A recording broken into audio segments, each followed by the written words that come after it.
Hey everybody, TGIF. Thank God it's Friday for sure. So today I thought I would get majorly vulnerable with you guys. I'm going to touch on a topic I don't like to really get into, and it has always been a struggle for me, which is romantic relationships.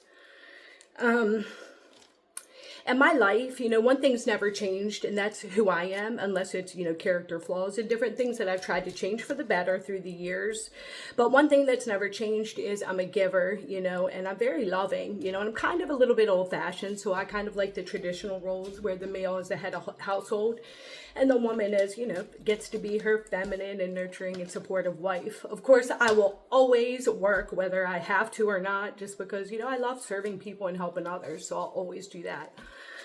Anyway, so after this video, hopefully you'll watch my next one and I'll give some meditation techniques because it's going to explain how meditation has really helped me out through, my journey and things like that, even with relationships.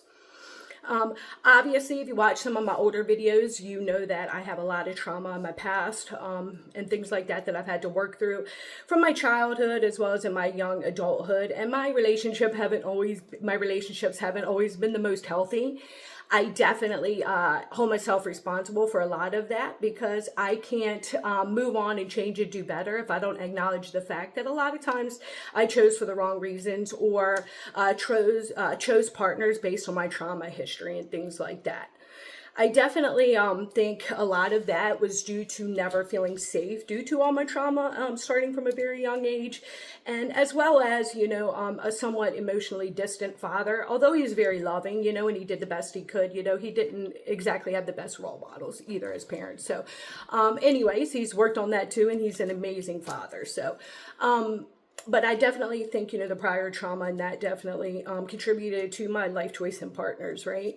One thing I always believe throughout the years is, for those of you who don't realize it, I'm 45, never been married, no kids. I always, again, traditional, I want the marriage and the kids, so I always kind of stuck by that. But also, I always kind of felt like I needed the right person. I've never been willing to settle. It's not that I haven't had the opportunity or even been asked or things like that. It's just, I never felt like it was right. It's not to say that some of those relationships might not have been right, but also, a lot of that is due to me not being ready and, not being fully healed.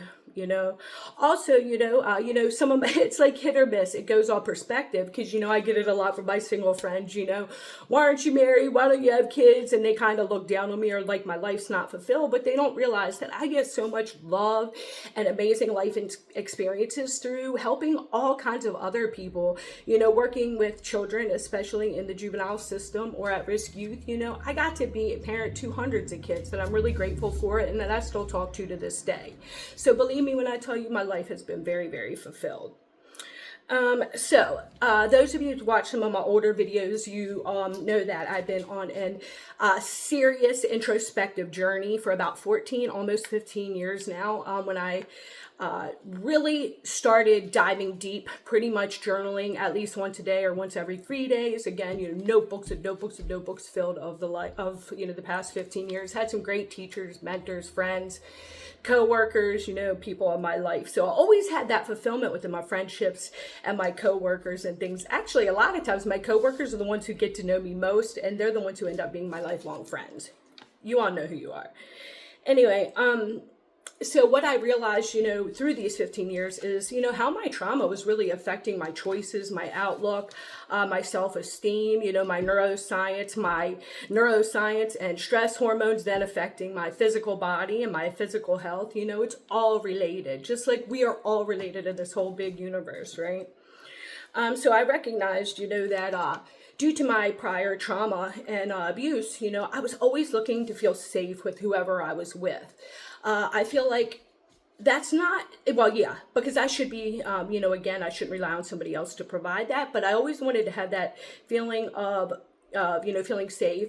But then again, I always seem to to choose emotionally unavailable guys. And I think that was, again, also, this is due to a lot of reflection over the years, is also due to kind of that's what I knew, when I was growing up. So, a lot of the times choosing these types of guys, left me with the guys that ended up being, domineering, possessive, jealous, and definitely just very controlling. And that is like the ultimate gross puke, like it is the opposite of an alpha male. So guys, even if you got rank, title, money, muscles, that don't mean nothing if you don't have integrity and you're not treating others right. Anyway, so again, over this past 14, 15 years, I've been doing a lot of growth in lots of different areas in my life.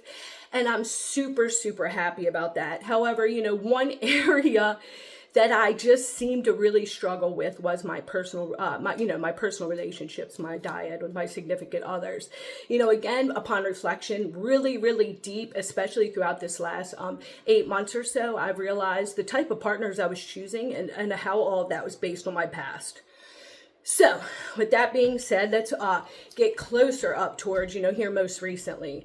I've been single, haven't been on one date since New Year's Eve. I called it quits. I had to break up with my ex because it wasn't the most healthy relationship. And I am going to get into it a little bit, not trying to throw anybody under the bus or anything like that. But hindsight, I definitely know that my name was somewhat slandered, especially within the military community, because he is ready to retire and he is a military police officer. So anyway, as a victim, I think it's important to share some of our story. Again, not going to get into a lot of details.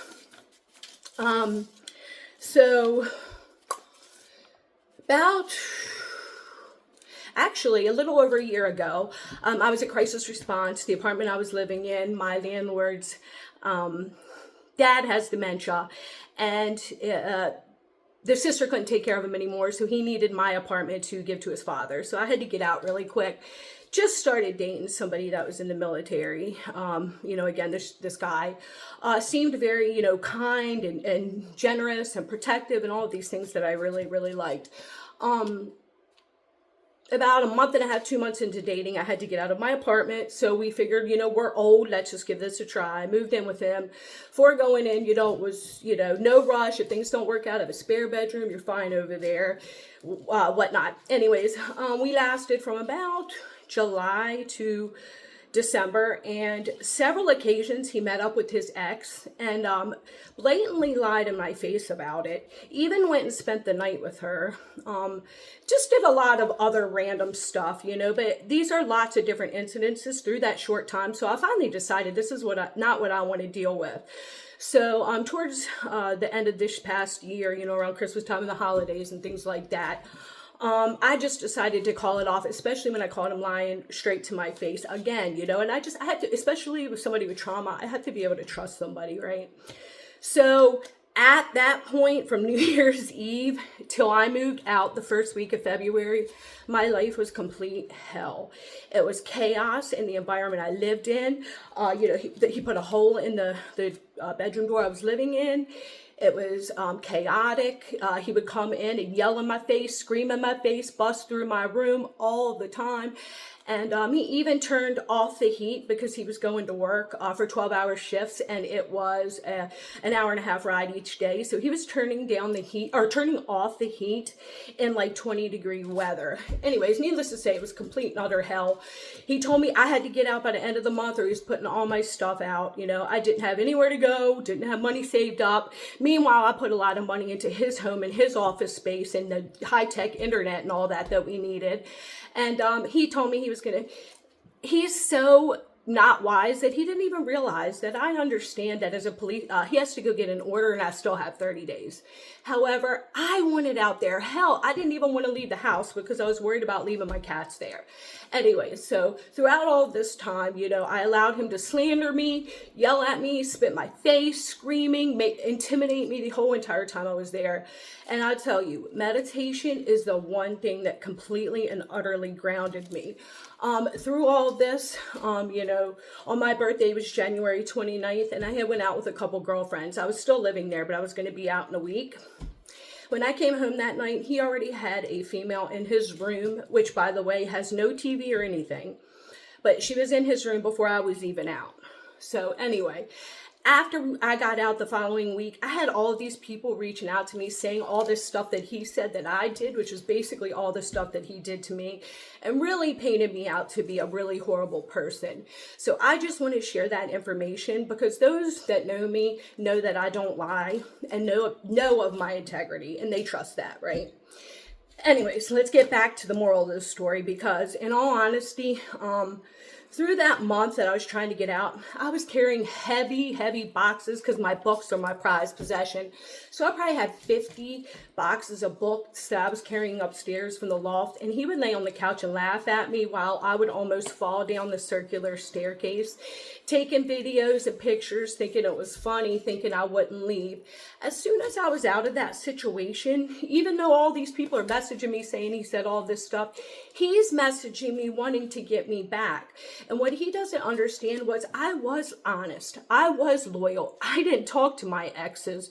I was kind. I tried to take care of the house. I paid, towards the rent and supply groceries and a lot of other stuff in the home, and just all this stuff that I feel like, I'm a cat. Even then I wasn't fully healed. I'll give you that. This is why I'm sharing this situation, is because it is his situation that really skyrocketed me into my final and cherry on top part of healing. And that was my relationship. Again, spent the last 8 months single, no dates, really deep reflection. And I'm really understanding why I was choosing people like this. Anyways, let's back up to while he's busting in the spare room that I'm staying in that first month after breaking up, I would sit on my bed and I would meditate, and I would literally be able to put myself in a trance and have complete and utter physiological control of my body, which again, you got to think, actions are created based on hormonal reactions in the body. So anybody, veterans or other people with a lot of PTSD or trauma, that triggers you very quickly. This is when I really realized how awesome and how strong I was, because I was able to sit down wherever I was at and really just kind of put my eyes half shut and really zone out and get into that meditative trance that let me have the control over my thoughts, which helped me create that control over my physiological changes in my body, which then helped me with the control for my actions and the way I was behaving, which I can 100% say I am so proud of myself. So with that being said, him, who I thought was going to be protective in all of this, because being a police officer and in the military and all of this, I realized that, man, this is the one who's supposed to protect me, and he's actually the one that's producing all of this psychological harm when I'm going through this crazy time and don't know where I'm going and have to move, and who's going to help me move, where am I going to put my stuff, do I have the money? I already worked 2 jobs, I was an hour and a half away, so it wasn't even like anything was easy to do at the time, right? He didn't care about any of that. And during that time in that house, my life was complete and utter hell, but I absolutely can say the most coolest thing about the whole situation is, again, I got that cherry on top to my final pinpoint, the freaking mountain of healing, because I was able to, again, control in the midst of chaos and complete horror and hell. I was able to meditate and bring myself in a centered and peaceful place without disassociating, which is what I would normally do as a trauma response.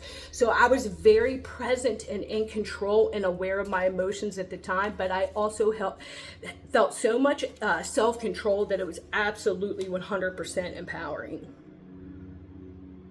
So with that being said, again, I always struggled with I can honestly say I feel like I'm ready I waited my entire life. I've never felt like I've found the one that I'm meant to spend my life with, the one that God has for me. And I can honestly say I've never been ready, but I can say now I honestly 100% think I'm ready. And the coolest thing about it is, some people that may have ever looked down on me for never being married or not having kids, I feel so ultimately blessed, because I feel like the next person, even if I stay single for the rest of my life, which I'm totally cool with, I might need to meet him in the next lifetime. Hell, we might have even waited a few lifetimes already. But I can honestly say that the next one is going to be the right one. You know, he's going to be that protective, not because I need him to, because I'm 100% full. I created my own safety and my own healing to where I don't need anybody else to do that for me. And it is the coolest feeling. Also, in the process, though, of all of this 14 years, I've realized, am I still imperfect? Absolutely. Do I still F up and upset people at times? Absolutely. I'm sure. Never intentional. I can guarantee you that. However, I got a good heart. I'm willing to help people. I'm understanding and forgiving. But I'm also not going to sit back and take abuse. That's one thing I could pride myself in. I think some people may underestimate me because I kind of act naive and less like I don't know what's going on, but I'm actually very, very intelligent. But 9 times out of 10, I don't even care. Let people think whatever they want to. But the whole thing is, if you really want to try to manipulate people and things like that, then I'm going to let stories be known and I'm going to get my story out there. And I also encourage victims to do the same too, because, if that's part of what's going to help you heal, and sometimes that's what we all need to heal, then that's what you need to do, right? So with that being said, again, one thing I'm always so grateful for, and I thank this for God, is that I've never changed. I've always been honest, loyal, giving, and loving. Even through all of my, jacked up relationships and times when I may engage in things that I'm not real proud of and things not, I can still honestly say I was still all those things. And I can honestly say that I'm still that today. Only instead of being, just honest, loyal, and loving and giving, I'm also being decisive. And I can tell you, I'm picky now. And you know why that is? That's because I know me, God knows me, and I'm waiting for the right one, not anyone. Quality over quantity.